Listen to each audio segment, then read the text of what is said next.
L'optimisme est bon pour la santé, hein.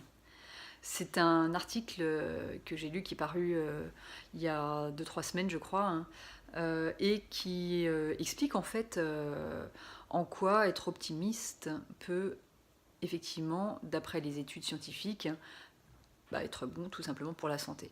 Alors, ce qui est précisé dans cette étude, hein, c'est d'abord ce qu'est un optimiste, puisque c'est important de bien réaliser que c'est pas juste la personne normale qui est en bonne santé, hein, et qui n'est juste pas déprimée.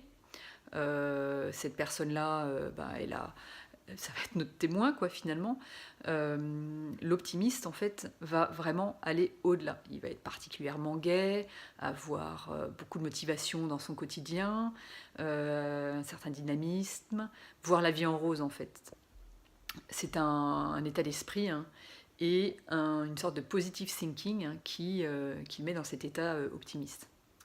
Et donc les études qui ont été réalisées, hein, montrent, par exemple, en s'appuyant sur des populations de seniors qui ont été suivis pendant une vingtaine d'années, que effectivement les personnes les plus optimistes ont une longévité supérieure aux autres.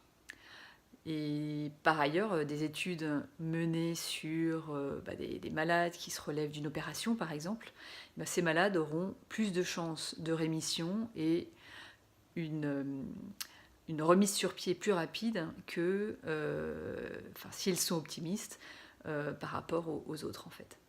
Voilà, donc c'est important de garder le moral, hein, et puis d'essayer de soigner cet optimisme. Pourquoi? Parce que effectivement, alors là c'est quand même assez intéressant, hein, de noter que l'optimisme, tout simplement, ça se travaille, hein.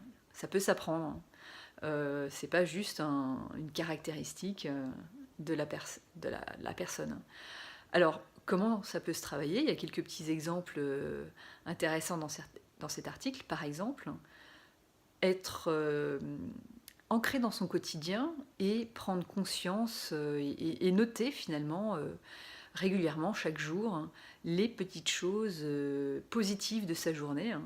Ça permet d'amplifier la valeur de ces petites choses, hein, et puis progressivement de rendre ça systématique, en fait, repérer les choses positives dans sa journée, même les petites, en fait.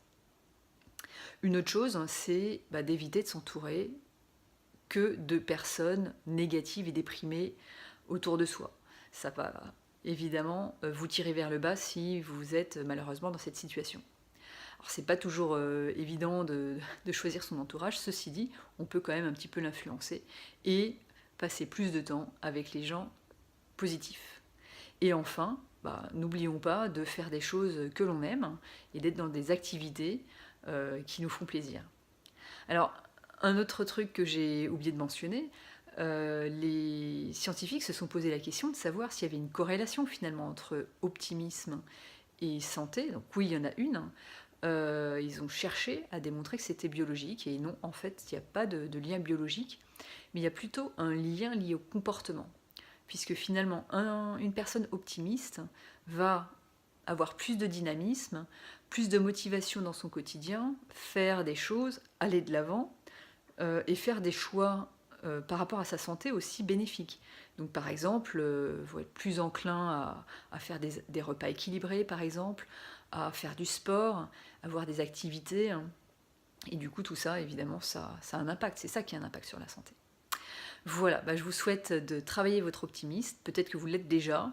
Bravo et à bientôt.